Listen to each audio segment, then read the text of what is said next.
Our main meeting is a workshop on Tradition 1, and I would like to go ahead and introduce our first speaker, Laddie from Ireland. See, you're supposed to say that, but y'all can tell I'm from Ireland just by looking at me. Yeah, my name is Laddie O'Malley. Yeah, I was called a couple of days ago to ask to by grant to do this because whoever supposed to did it didn't show up.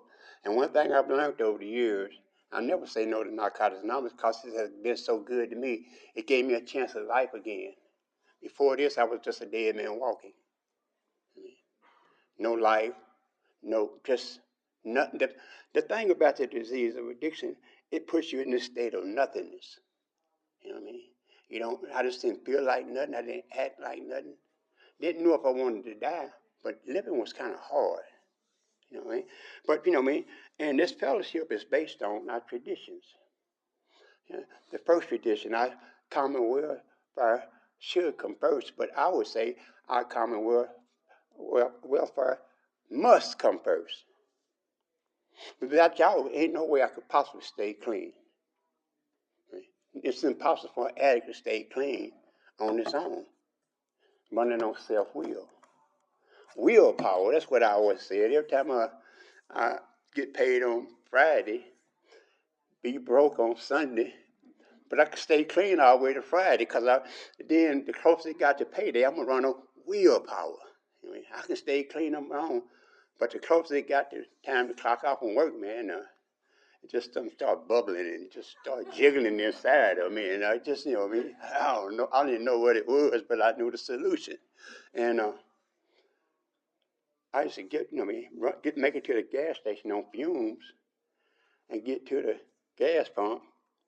I was so full of anxiety. As soon as the pump slowed down, I just drop it like it's hot. I leave a little 21 cent on I just get that to the next person, you know what I mean?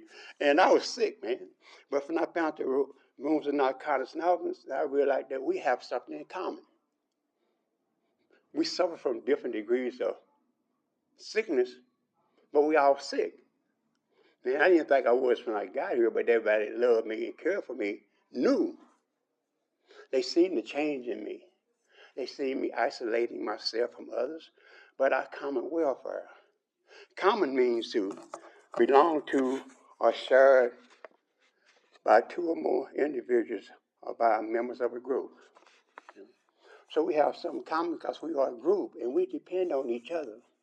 There are times in early recovery, like my clean date is October 26, 04. I'm a totally different person than I was 20 years ago. But I know for a fact, there's no doubt in my mind, if I hadn't found you all, I'd probably be dead. Because I couldn't stop using it no matter what, Keith. I wanted to. I tried to. My willpower. It's hard for guys to think that I need help. But our common welfare allows me to come in and be honest, you know what I mean?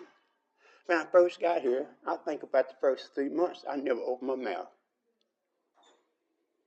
And then my sponsor said, Laddie, just go to a meeting, just say your name is Laddie and I'm an addict. And that's all I would do is say my name is Laddie. I'm an addict because that's who I am. That's my identity in the rooms of Narcotics Anonymous. And I kept saying it. I kept saying in meeting everywhere I went. That's the only thing I say. Thanks for letting me share. My name is Laddie, I'm an addict. Thanks for letting me share. Then after a while, everybody started laughing.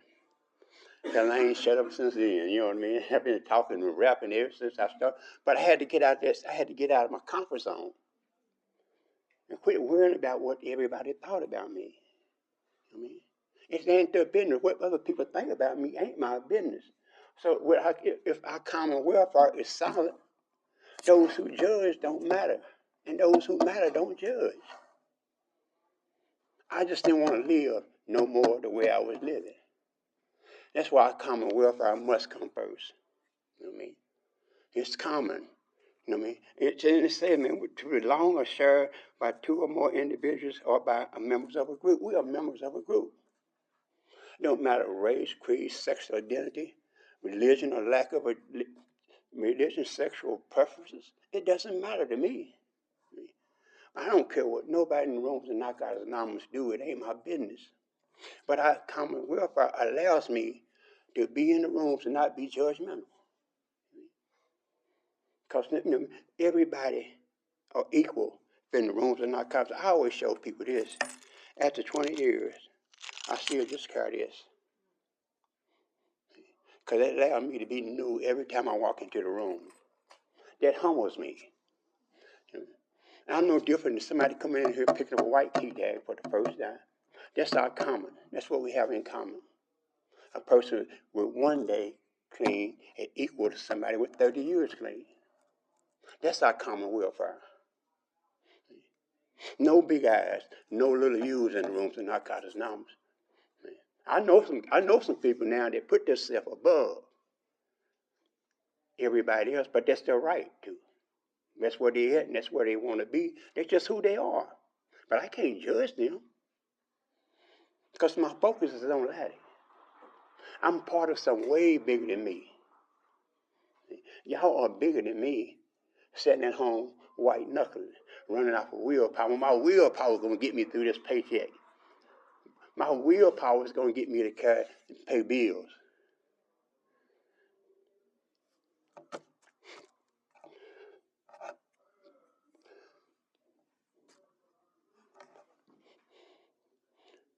My willpower is going to help me be the father that my daughters deserve. I'm just telling Keith, my bottom was my daughters.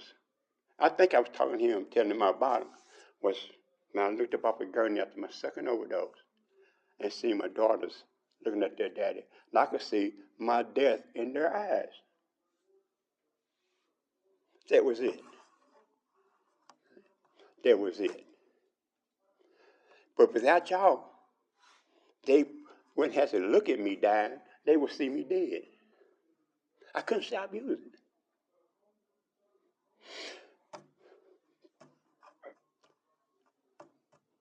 Wanted to. Keith thought I could with willpower. We was talking about that. Laddie is a willpower. I'm this macho guy. I do construction work. Big grown men don't cry. Boy, I've been crying ever since I got clean. Because I'm not that guy no more. I'm humble. And, oh man, keep we go back some years. And once you connect with people in this fellowship over the years, then you see them. You know what our common welfare is. Because it just lights you up to run in somebody that been through this struggle and made it out of it. And I call it, my buddy and my uncle, he called it reaching that point of no return. And what that means is, if I stay around long enough and let this common bond that we have with each other resonate in my body and in my mind and in my spirit and in my soul, if I let that just stick and stay, the disease is going to tell you that these people don't like you, which is true. People don't like me. They love me, tolerate me. But if they didn't love me, they wouldn't have tolerated me. I'd have kicked my own self out with some of the stuff I did in the rooms and all the mistakes I made. But you know what they told me? Keep coming back. Personal recovery depends on NA unity. You know? It depends on our unity, not our mistakes, and not our. I'm gonna get this out the way. When I first got here, I was an alcoholic and addict. I didn't know no better. But just so happened I was part of a group that allowed me to say that without being attacked. And after the meeting, somebody carried me to the side and in a loving manner told me, why we just say we addicts. I'm grateful that nobody attacked me and talk to me the way they talk to people now. Over that one word. And not only do they not send that person back to the street, they send all the rest of the newcomers back to the street also. Just over that one word, that one mistake of saying I'm an alcoholic. They run people out of rooms of Narcotics Anonymous, and they know telling how many people have died as a result of coming to the group and getting attacked. I would hate to try to guess or estimate how many people left here and died because they made that one mistake. And some self-righteous, I'm not, I want to let y'all use y'all imagination with the rest of that, because I made a commitment I wasn't going to never cuss again in the rooms of Narcotics Anonymous. But that don't work all the time, but it's going to work this time. You know what I mean? It's going to work this time. You know, but that common welfare, and it depends on unity. Unity affords me to allow you to make a mistake, Keith. It affords me to make everybody. It affords me to allow you to make mistakes and laugh at your mistakes instead of condemning you for it. Welfare of, relating to, or concerned with the welfare, or especially the improvement of the welfare of disadvantaged social groups. We're a disadvantaged social group. When I'm using me, I'm disadvantaged. I'm like handicapped. You know what I mean? I might, you know me. I'm like, that's who I am when I'm using, but when I'm clean, I can look in the mirror. And the brokenness that I used to see, I don't see that brokenness no more. I am whole. I'm spiritually fit. I'm just telling this young lady there, I had to look in the mirror a whole lot of mornings. My spouse said, just look in the mirror. Every morning, just say, I'm somebody special. I'm a child of a loving God. Now, some people don't like the G-O-D word, but it's all in this. You can't be a part of Narcotics Anonymous and not see it in the tradition and the steps. You know what I mean? You know what I mean? There's only one ultimate authority in this fellowship, a loving God, as he might express himself in our group conscience. Now, you can mark it off the wall, but I'm going to say it anyway, because it's part of this process. And if people don't like it, they don't have to like it. But those who want to use any other name, I got to accept whatever they say.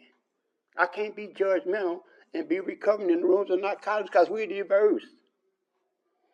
I didn't know nobody in Narcotics Anonymous, so I got the rooms of Narcotics Anonymous, and I know hundreds of people in the rooms of Narcotics Anonymous because I didn't leave, because I didn't have nowhere to go. I knew it was hope when I seen people picking up medallions and stuff like that, and they were picking up 10 and 20 years. And I thought there was mission impossible for this addict here. But I stayed. And I look back, I'm the same person I was 20 years ago. But knowing that I can come here, and no matter what I'm going through, I can shed tears, I can cry. I don't lost family members that I didn't have to go through alone.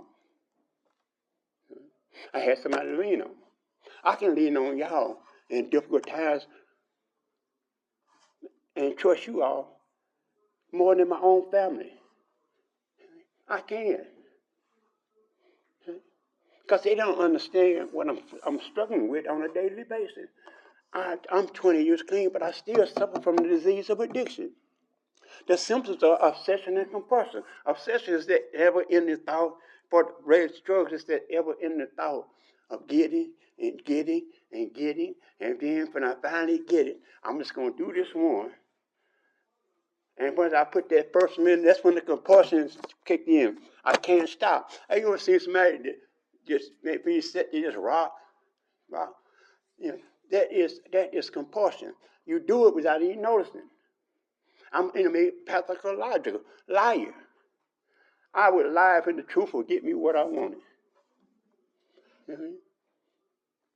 I can sit up and be honest with y'all because my honesty will allow y'all to unify with me. Because y'all just like me, y'all lie too. Nobody in here is perfect. I don't have to be perfect to be all right. I don't have to be perfect to be up here in front of y'all. But I got to also let you know that I am an addict. I suffer from the disease of addiction. It ain't going nowhere. That's the only difference now is I don't use drugs because when I'm struggling and going through difficult times, I can come into the rooms. And I just wonder how many people come into the room have a whole lot on their mind and scared to share because they wonder what other people are going to think about what they share. But I'm going to share it, and what y'all think about it, I don't care. I just can't carry it back out the door with me. You know what I mean, Keith? I can't carry it back out here with me. If I did, I'd waste my time coming here. This is where I come to cleanse. I can't go to the church and say, some of the stuff I'm going to say when I'm cleansing with the language I'm going to might use on any given time. Because if I use that language in church, man, they're going to start pouring water on me and they're going to start pouring holy water on me. Man, this man he got a demon, y'all. If I can come in here and I can just leave it all. And you know what y'all going to do when I really leave? Give me a hug. Sometimes a hug is the most important part of recovery. You know, and like I say, I got one more there I'm going to shut down. Yeah, 15? That's it? No, you got 15 more minutes. Oh, okay. I'm ready to bail. But I say, man, I never, Grant just called me a couple of times. I really have time to parse. I'm improvising, but man. Okay, recovery, a process of combating a disorder such as as addiction or a real perceived problem. Unity is the quality of being made one. So our unity, we are one. If you're on the perimeter, if you're outside looking in the people hole of recovery, you're in the wrong place. Come on in. Build some relationships.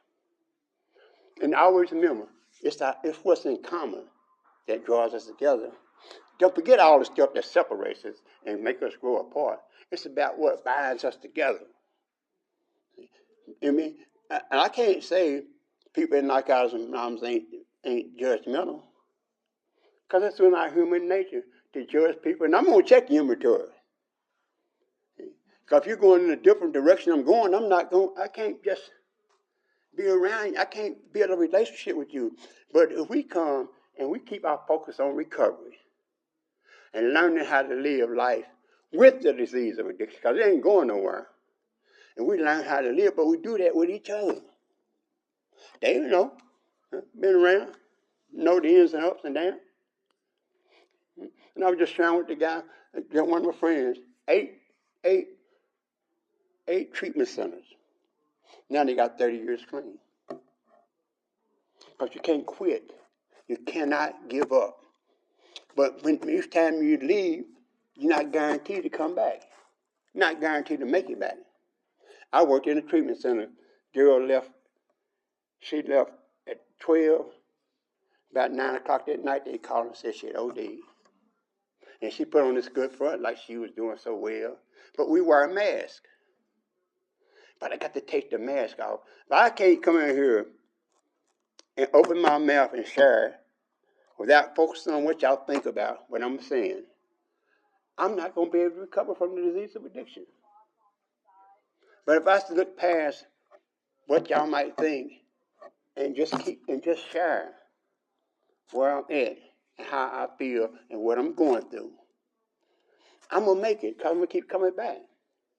But it don't, like I say, man, a common welfare. That's to make sure our well-being is all right, man. When we leave somebody leave out of the room with narcotics, now they should be able to talk to somebody and tell them what they're going through. They can't trust us and build a relationship with us. They're going back to build one with the enemy, the drugs. I don't want, man, I told this, and I say this all the time. I'd rather be dead than to use drugs ever again in my life, because I got a choice today. I stayed around long enough to get a choice. Right? There ain't no way I can OD. Ain't no way I can relapse. I don't even know what that means anymore. I can make a decision. I can make a decision to go back to using. But if I come in here and realize that we together got a chance. But an addict alone is an addict in bad company. It's just something about the rooms of Narcotics Anonymous. It's something about the rooms of Narcotics Anonymous that if you stay here long enough, it's like magic. You'll wake up one day and that desire to use is gone. It's 100% gone. I'm living proof that it's gone. But because it's gone, don't mean I stopped coming and being a part of the fellowship. I came closer to relapsing at 2 years than I did at 2 months. Because I got complacent in the process. I quit coming to meetings, sitting around I'm cured. I got a couple of years clean, I'm cured. Meeting tendency slacked out. Then when my brother's coming back from my niece's graduation in Cookville, and soon we was coming over the plateau, that desire to use became so overwhelming, it scared me to death.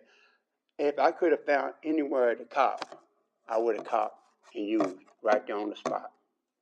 At this time now, don't forget, y'all might not remember this, at this time somebody had dropped some cocaine out of an airplane, and them bears had found it. And I was looking for one of them bears to see if I could cop, man. That's the disease of addiction. You know what I mean? And after that, I bet I went to meetings every day that was possible for about 5 years. Because at our home group in Oak Ridge, we had 2 meetings a day. So it was not no excuse for not going to a meeting. And I went to a meeting back basically every day for about 5 years. That scared me straight. That let me know if I ever cut myself off from the therapeutic value of one addict helping another, I'm doomed. I am doomed. Even with years clean, I still got to keep contact with other recovering addicts. It's a must. Now, I don't have to. And I don't have to stay clean. But I would not give up this life I have clean for $1 million. Money cannot buy what recovery has gave me. I was just talking to Keith, man. It ain't nothing like clearing your spirit, forgiving everybody. And that's one of the keys too. Forgive everybody that has ever did anything to me, because I need forgiveness. You don't get to the rooms of Narcotics Anonymous being an angel. You don't get to the rooms of Narcotics Anonymous without doing no damage. You don't get here being no angels. I don't know why people act like that, but that's their business. That's their business. You want to act like you're holier than thou and you're above reproach, that's all right.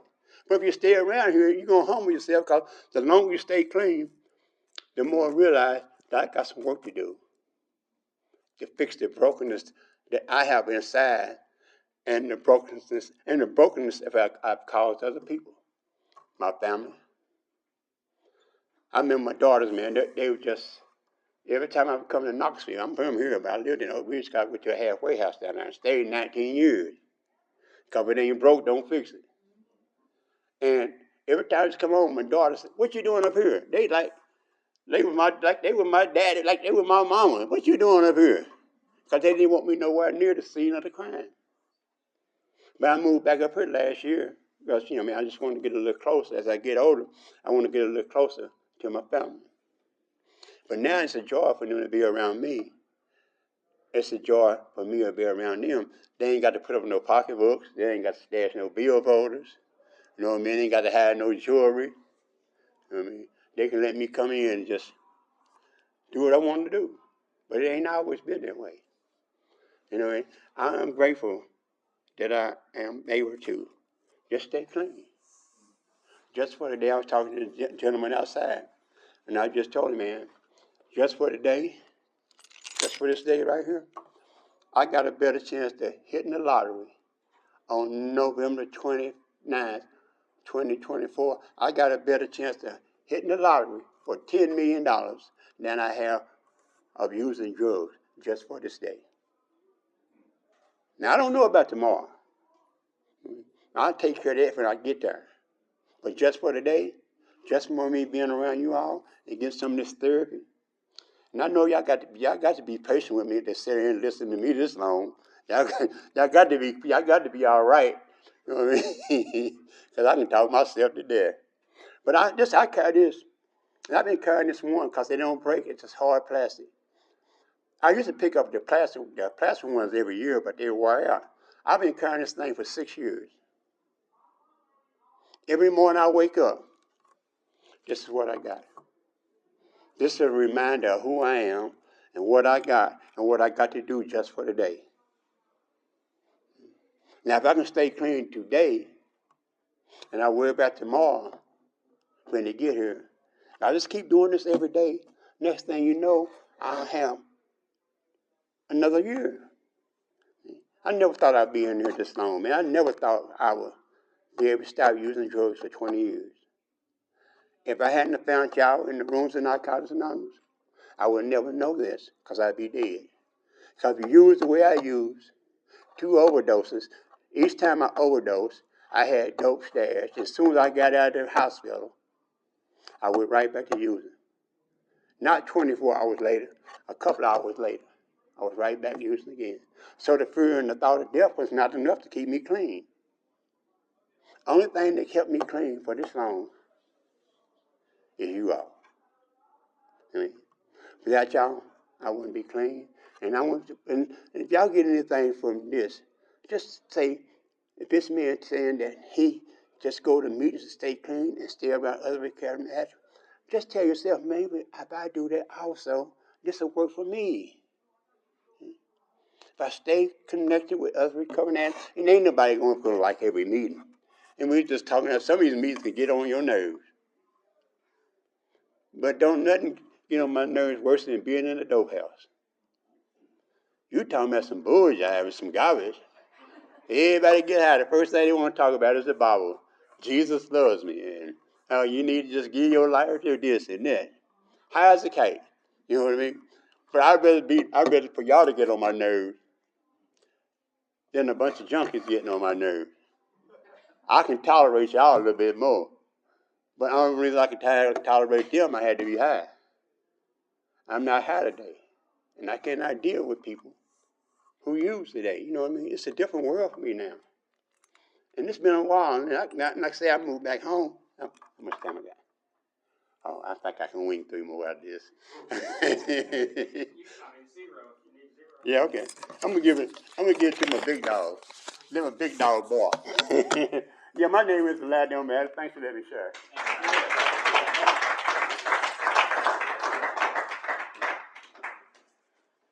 I'm Keith, I'm an addict. And I was just sitting here listening to Laddie, and he hit on a couple of key points.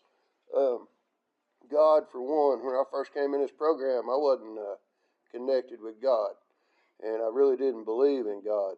So my sponsor told me that I got here by a gift of desperation, and that's what God meant to me when I first got clean. And somewhere along the way, the God word turned into good, orderly direction for me. Like it was a roller coaster I've had a really emotional fucking morning, okay? I'm not going to sit up here and say I'm not going to cuss. I'm probably going to cuss. Whenever Grant asked me to speak on the first tradition, I got took back to my very first convention, which was VRC 33. I got this book at VRC 33, and it has all the committee members signed it that day. What that committee did that they probably don't know is save my life that day. I was at that convention. I'd have had 10 months clean, and I was not connected at all to the first tradition. I was so far out of reality that I was not a part of anybody's group. I wasn't part of anybody's network. I was there with a ton of other addicts. The convention was huge. It was up in Pigeon Forge. There was a ton of people there.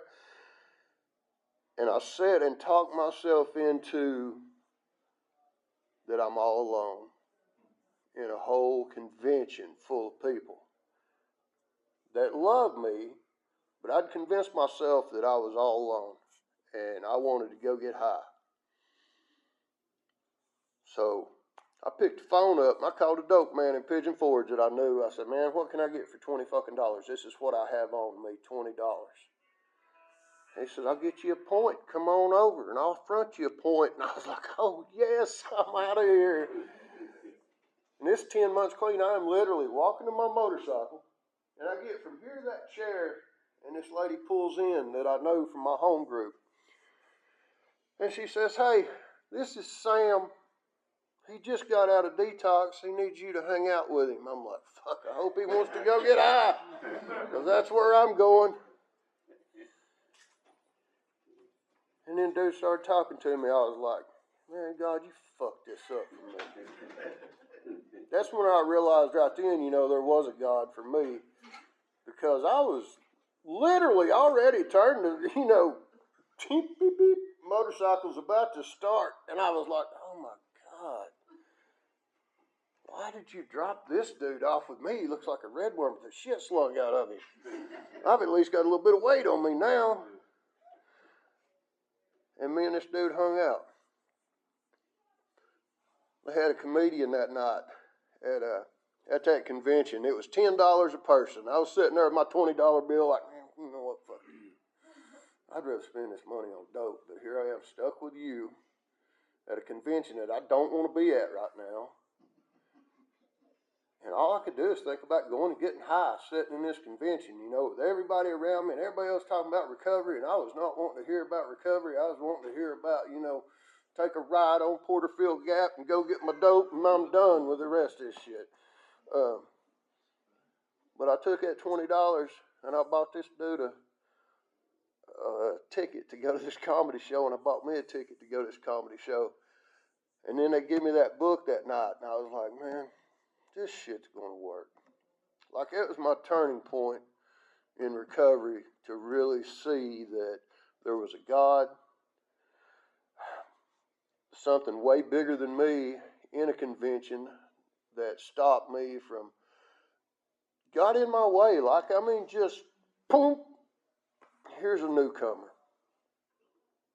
Show him how to do it. And I'm sitting there going, I don't know how to do it my damn self, I've just kind of winged it the last 10 months. I've been going to this same home group. I only know this one little certain group of people. I hadn't branched out and went to a bunch of different places. They said go to 90 meetings in 90 days. I tried to do 9. And, I struggled for those first 10 months.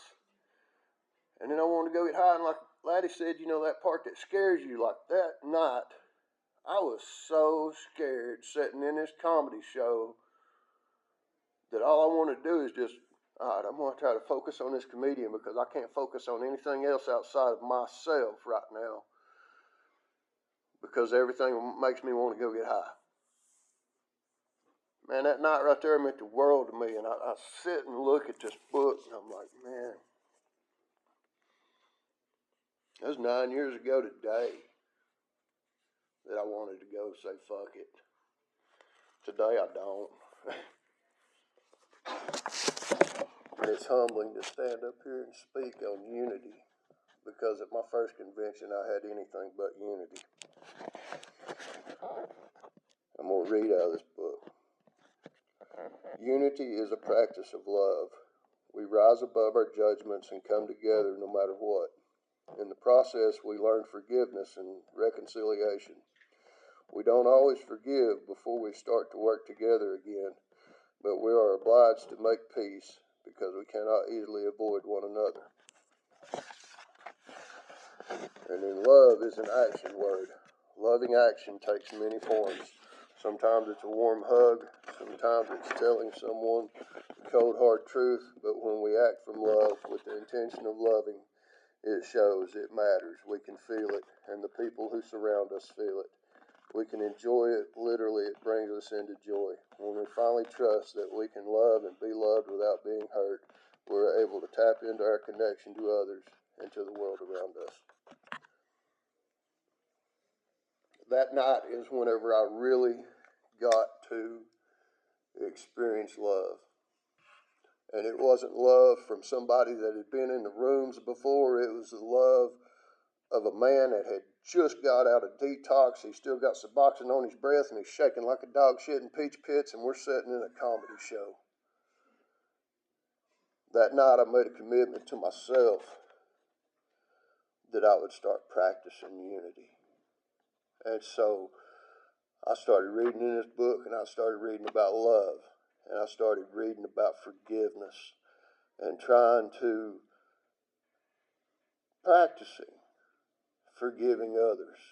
I was so full of hate and so full of torment and so full of self-righteousness that I could not connect with the groups of Narcotics Anonymous. I wanted to do everything on my own, and I can't. So I started practicing love. I started giving everybody a hug, whether I liked them or not. I hug motherfuckers in this place that I can't really stand. And some of those that I couldn't really stand are some of the ones that I picked the phone up today and called.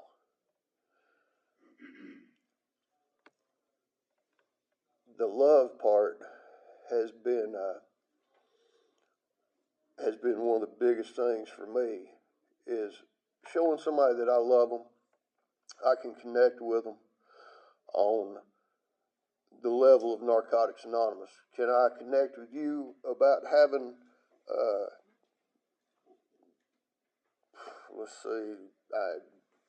any of that other wild shit that Laddie was talking about, that doesn't have anything to do with my common unity with someone. Like, it's not none of my business if you want to vote for Biden. I don't give a fuck. I don't give a fuck if you vote for Trump. The only thing I give a fuck about is show up, give me a hug, let me know I'm loved, and let me love you until we get through whatever the fuck we're going through. Like with almost 3 years clean, I had I lost my job on a Thursday. I lost my girlfriend on a Thursday. And I lost my place to live on a Thursday. And all this shit happened on the same Thursday, okay? So I find myself with everything I own loaded up in 2 one-ton pickup trucks with no place to go. And I'm like, well, they're crew cabs. At least I can sleep in the back seat. That was my thought pattern. Through unity, one guy heard what happened. I'm in a meeting crying about it. I'll never forget. I was over St. James just crying about it. Oh, I loved her. No, I didn't. I just needed a place to stay at the time. And I was more upset about really losing a warm place to live, in November than I was having somebody to lay down with. He gave me a call and he's like, hey, man, come live with me. I got a spare room. I was like, This dude is somebody that I met at VRC that night. Like, VRC is really important to me. As a matter of fact, all the conventions, all the campouts, and everything else have always been really important to me because I've always tried to show up. And most of the time, I don't know what I'm doing when I show up at these things. I don't. Whenever they told me, oh, you're going to be a surrender keeper at the ashtray, I was like, what do I do at the ashtray? I smoke. I'm just going to be standing there smoking. They're like, just make sure the cigarette butts is in the ashtray. I was like, y'all would really give me that position? Shit, cool, I can do that. And like at the camp out, they're like, hey, just build a fire. I'm like, fuck, I can do that too. It's not that bad. It's not that hard.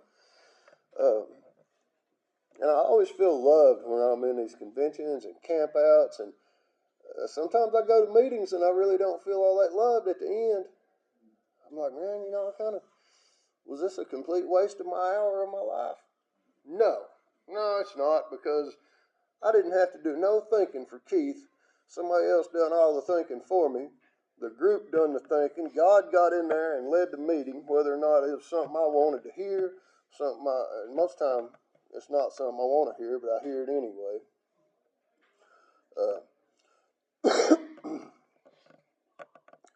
And like, I feel like sometimes when I went to the meetings, I'm like, man, I sat here for an hour, don't feel connected with anybody. But before I leave, I make sure and just snatch up anybody there and hug them and tell them I love them. And let's talk about something after this meeting. If I didn't get what I need at that meeting, I'll get with somebody after the meeting. And a lot of times that's kept me clean. But going back to when I lost that girlfriend and all that other stuff, she had like 10 years clean. I had like 3 years clean. And right before I left, she said, "You'll probably go get high." I said, "Fuck. I'm going to stay clean out of spite. I don't have it in me right now to stay clean with what I've learned in the program, but I'm going to stay clean out of spite. And I'm going to come back in this home group after y'all throwed me out because I throwed a grill through the dude's windshield she was sleeping with. But, you know, we get clean, we don't not get crazy. You know what I mean? We're still crazy. Thank God I'm in a room with crazy motherfuckers, all right? I love y'all. Y'all fit in with me. You know, y'all understand. I lost my shit. I got a little redneck. Throw the grill through somebody's windshield. Okay, don't use me as an example at 3 years clean because I wasn't a great example. Maybe I am. Maybe you need to go throw a fucking grill. I don't know. I'm not going to judge you if you do. Beat the windshield plumb out of it. But I stayed clean out of spite. So when there's time for me to pick up my 3-year medallion, my home group said, "Don't ever come back here." You know, because I did it at the home group. So I was like, you know what? Fuck y'all. I'm going back to pick up my medallion at my home group. Y'all can't throw me out of Narcotics Anonymous. You can just tell me not to come back. Nah. So I loaded up my network of guys that I knew at the time. Well, we strolled in about 20 deep at the home group, and I got to sit in front of the chairman that told me never come back and pick up my 3-year medallion. Out of spite. But it still kept me clean, so I learned to stay clean no matter what.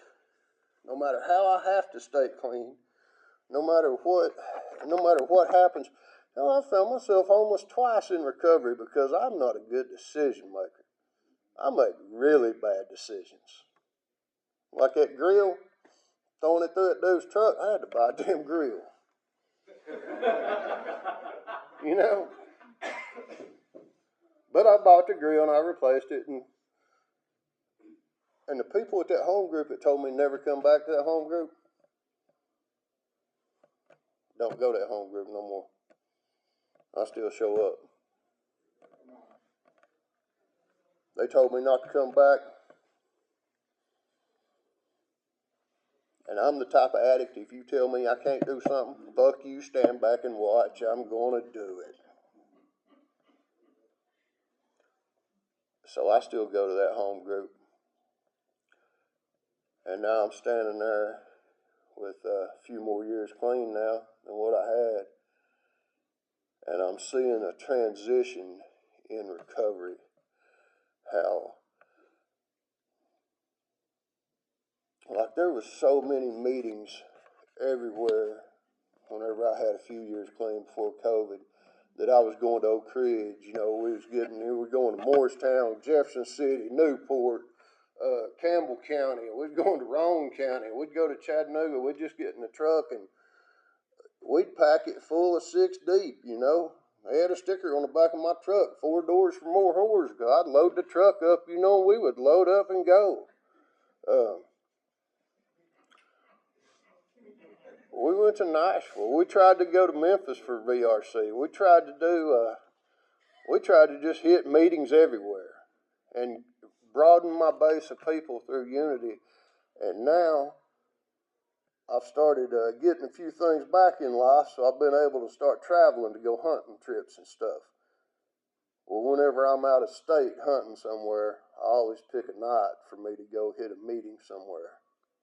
I've been going to New Jersey hunting for probably, I think this is my 7th year up there, and they asked me to speak whenever I go to New Jersey, not this upcoming week, but next week. And man, it's overwhelming to me, the unity of people throughout the United States and the world. I went to the World Convention by myself on a motorcycle and didn't know if anybody was even going to be there. That's when I was living with Grant. woke up. I'd kind of been in some kind of slumpy-ass depression for a few days, like hadn't really been out of bed, you know, just kind of moping, and work been slow and didn't have anything to do. And I woke up and he's like, hey man, come here and help me fix my radiator on my car. I was like, no, I really don't want to do that.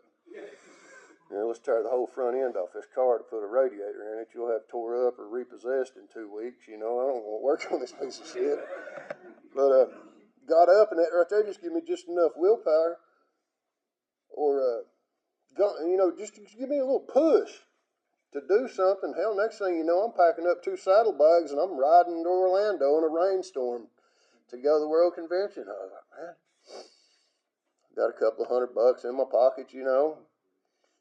Way different than that first convention, having that 20, you know. And I showed up down there, and the first person I seen, I mean, I pull up in this gigantic parking lot. Somebody looks like a sea of cars, you know, and I'm the only motorcycle there.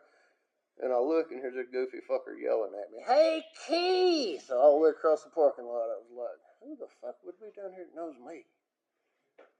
And it's Ian. Well, Ian must have been there for 3 months before, because he knew everybody down there and just started introducing me to people, and I started talking to people and getting to know people. And I made a commitment to myself that I wanted to try to meet somebody from like all the states that surround Tennessee, you know, in case I'm ever in Virginia, you know, I got somebody to call them in, you know, hey, I'm in fucking Richmond, want to get high, let's talk about this.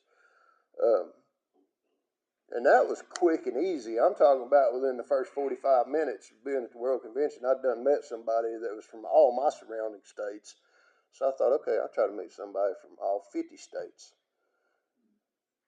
Well, I started talking to everybody. Next thing you know, I'm meeting people from foreign countries. I met a girl from Switzerland. What the hell is she doing in Orlando, Florida? You know what I mean? But she's there because of Narcotics Anonymous. Same reason that I come from East Tennessee to go to Narcotics Anonymous. And it's huge how big of a network of people that I have built by just loving people. And loving people where they're at. Trying not to judge. I still get a little judgmental, you know. Somebody comes across with some shit that's just a little further out than what I'm accustomed to. And most of it comes out of fear because maybe I just don't understand it.